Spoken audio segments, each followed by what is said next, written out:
দেখুন এখনো প্রায় 3000 চলছে। আমি বলেছিলাম আগে 2720 জন পার, ওটা আমাদের লক্ষ্য পার হয়েছে। আরো মানুষজন দিচ্ছে, আরো মানুষজন আসছে দিচ্ছে। দেখুন কত লোক হচ্ছে, তো বড় কথা হচ্ছে আমরা যে এই উৎসবের মেজাজের মানুষ রক্তদান করছে, এই বার্তাটা দিতে চাইছে। ভাঙড় রক্তপাত প্রাণহানি নয়, রক্তদানই হোক ভাঙড়ের পরিচয়, এটা আমাদের লক্ষ্য। যে ভাঙড়কে অন্যভাবে মানুষ দেখুক। ভাঙড়কে দেখানো হয় হিংসা, বিদ্বেষ, মারামারি, খুনোখুনি, হানাহানি, রাজনৈতিক হিংসা, এটার পরিবর্তে ভাঙড়কে দেখানো অন্যের প্রাণ বাঁচতে পারে, ভাঙড় তার জন্য এগিয়ে আসছে। দেখুন 1992 সালের দিকে একটা মামলা হয়েছিল, ওইটা রায় 2000 সালের দিকে হয়েছিল। রক্ত বিক্রি করলে প্রায় 6 মাস পর্যন্ত জেল আছে। যদি আমরা 3000 আজকে ইউনিট হয়, 3000 রক্ত ইউনিট যদি আমরা রক্ত বিক্রি করি, তাহলে ক বছর আমার জেল হবে? মামলা করতে বলুন না। ব্যাপারটা হচ্ছে যেটা পারবে না, আগুর ফল তখনই টক যখন সে আর ওখানে পৌঁছাতে পারে না। আমরা দায়িত্ব নিয়ে বলছি, যারা রক্ত দিচ্ছে সারা বছর ভাঙড়ে আমরা সেই ইউনিট রক্ত মানুষকে বুঝিয়ে দেবো। শুধুমাত্র যারা রক্ত দিয়ে তারা নাই, অন্য কাউ অসুবিধা হলে তারা জিজ্ঞাসা করলে তাদেরকেও আমরা রক্ত দিয়ে থাকি। বিগত বছরগুলোতে আমরা রক্তদান শিবির করেছি। হ্যাঁ, কিছু সময় অসুবিধা হয় যখন রক্তের ক্রাইসিস থাকে, বাকি সব সময় আমরা পরিষেবা দিয়ে গেছি।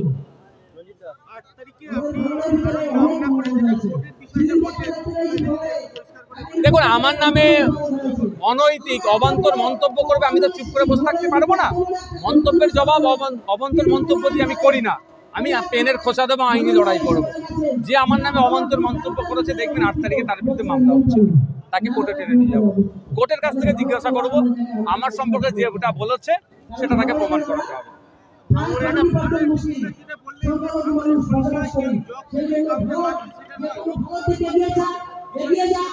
দেখুন এমন ভাবে ভাঙড়কে দেখাতে চাই, কিছু নেতাকে দেখিয়ে ভাঙড়কে রিপ্রেজেন্ট করতে চাই, আমরা সেটা দেখাতে চাই না। আমরা ভাঙড়ের শ্রমজীবী মানুষ, কৃষক মানুষ, রক্তদাতা, ভাঙড়ের ছাত্র যুব, ভাঙড়ের সংস্কৃতি মনস্ক মানুষ, ভাঙড়ের সাংবাদিক যারা আছে, ভাঙড়ের হেভি অংশে সাংবাদিক আছে, প্রচুর সাংবাদিক আছে, এদের মাধ্যমে ভাঙড়কে চিনুক বিশ্ব দরবারে। দেখুন আমার এই মর্মে কোশ্চেন দিয়ে আছে, অ্যালাউই করছে না উত্তর দিতে হবে বলে। আমি এই মর্মে কোশ্চেন করে রেখেছি বিধানসভাতে, অ্যালাউ করছে না কেন বুঝতে হবে আপনাকে। এখানে ট্রান্সপোর্ট মিনিস্টার উত্তর মানে কোশ্চেনটা প্লেস করাচ্ছে না কেন? হ্যাঁ কিনা কিছু তো বলতে হবে।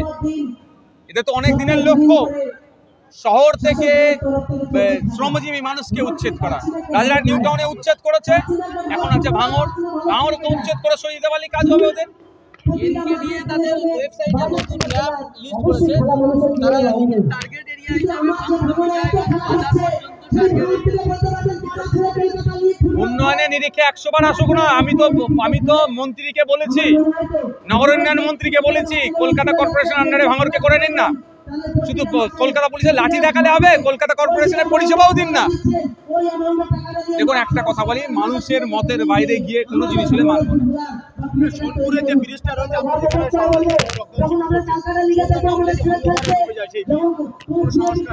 দেখুন ওটা আছে পাশে একটা কাঠের ব্রিজ আছে, সেটা আসু সংস্কারের প্রয়োজন। ওই কাঠের ব্রিজটা ঠিক হলেই অনেক মানুষের, শ্রমজীবী মানুষের মালপত্র নিয়ে যাওয়ার সুবিধা হবে। বারবার এগুলো বলছি, কিন্তু অবদর্থ সরকার দেখছি করছে। কিন্তু আর কিছু জায়গাতে যেমন ছেলে গোয়ালিয়ার ওখানে 80 লক্ষ টাকা বরাদ্দ করে একটা প্রজেক্ট চলছে। চণ্ডীপুরেরটার জন্য কিছু বরাদ্দ হয়েছে অর্থ, আরো একটা জায়গায় কাজ চলছে। আমরা চাই সব কাজটাই হোক। ভাঙড়ে একটা পাবলিক লাইব্রেরি আছে, দীর্ঘদিন ধরে বন্ধ। ভাঙড় বিধানসভায় 5টা পাবলিক লাইব্রেরি আছে, একটা দীর্ঘদিন বন্ধ আছে, একটা চলতে বন্ধ হতে চলেছে, লাইব্রেরিয়ান নাই। এই মর্মে আমি স্পেশাল মেনশন করেছি লাইব্রেরি মন্ত্রীর কাছে। দুর্ভাগ্যের বিষয় দিচ্ছি করছে। দীঘাটা তো আমার হাতে ক্ষমতা নেই লাইব্রেরিয়ান এবং ইন্টারনেট যুক্ত করে দিলেই মানুষ পরিষেবা পাবে। প্রতি বছরে বই মেলা হচ্ছে ভাঙড়ে সারা রাজ্যে, কিন্তু সারা বছরের জন্য ভাঙড় সহ সারা রাজ্যে বই প্রেমীরা যাতে নির্দিষ্ট জায়গায় গিয়ে বইয়ের অন্বেষণ করতে পারে, বইয়ের মাধ্যমে উপকার নিতে পারে, সেই গ্রন্থাগারগুলোকে, লাইব্রেরিগুলোকে পুনর্জীবিত করুক, তার ব্যবস্থা সরকার নিচ্ছে। স্কুলের এক ছাত্রী স্কুলে ভর্তি না হতে পারে, বৃষ্টি আত্মঘাতী হয়েছে, কি জন্য ভর্তি হতে পারেনি? টাকা পয়সার জন্য ভর্তি হতে পারে। দেখুন হ্যাঁ, বাবা রিকশা চালায়, টাকা পয়সার জন্য ভর্তি হতে পারে। দেখুন ব্যাপারটা হচ্ছে অল্প কিছু ভর্তি ফিজ হয়। এই ভর্তি না দিলে স্কুলের যারা কর্মকর্তা আছেন দায়িত্বশীল, তাদেরকে হয়তো বলতে পারতো। এটা না হয় আমি মিডিয়ার মাধ্যমে এতটুকু বার্তা দিতে চাই, এই ধরনের ঘটনা কেউ ঘটাবেন না। কারো আর্থিক যদি সংগতি না থাকে, ভর্তি হতে না পারেন, আমাদের সাথে অন্তত যোগাযোগ করুন। আমরা লোকের কাছে প্রয়োজনে হাত পেতে হলেও আমার সেই বোনটা, আমার সেই ভাইটার শিক্ষা ব্যবস্থা যাতে এগিয়ে যায় তার ব্যবস্থা করবো। কিন্তু রাজ্য সরকার আজকে ব্যর্থ ওই যে আত্মহত্যা করছে সেটাকে রুখতে। রাজ্য সরকার সেরকম ভাবে সচেতন করতে পারেনি।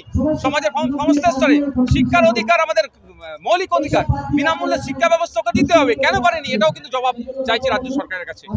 ভাঙড়ে আপনি বিধায়ক হওয়ার পর 3বার সরকারিভাবে বইমেলা হয়ে গেল, কিন্তু একবারই আপনার উপস্থিতি দেখা গেল। আমি শাসক দলের বিধায়ক বলে নয়, হয়তো আমার মুখটা পছন্দ হয়নি, তারপরেও বলবো বইমেলার উদ্দেশ্য যেটা নিয়ে হয় বইমেলাকে কেন্দ্র করে, সেটাই সার্থক। বইমেলার নামে মেলা না হয়ে যায়, বইমেলার নামে কোনো রাজনীতি দলের প্রচার না হয়, এটা আমি চাইবো। আমন্ত্রণ না জানালেও আমি ভাঙড় বইমেলার সর্বোচ্চ সফলতা আমি কামনা করি।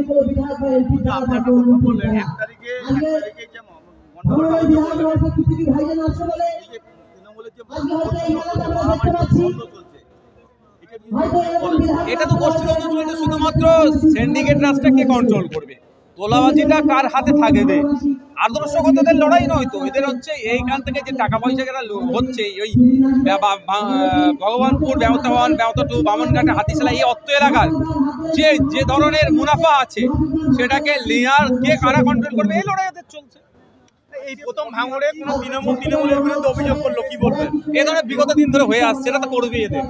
সত্য কথা দুজন, কখনো এ সত্য কথা বলে, কখনো ও সত্য কথা বলে।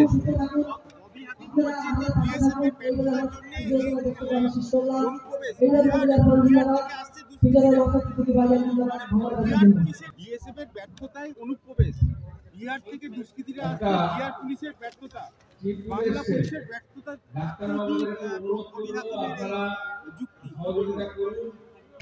দেখুন, ব্যাপারটা হচ্ছে রাজ্য সরকারও ব্যর্থ, কেন্দ্র সরকারও ব্যর্থ। অনুপ্রবেশ আটকানোর দায়িত্ব, প্রধান দায়িত্ব হচ্ছে রাজ্য সরকারের।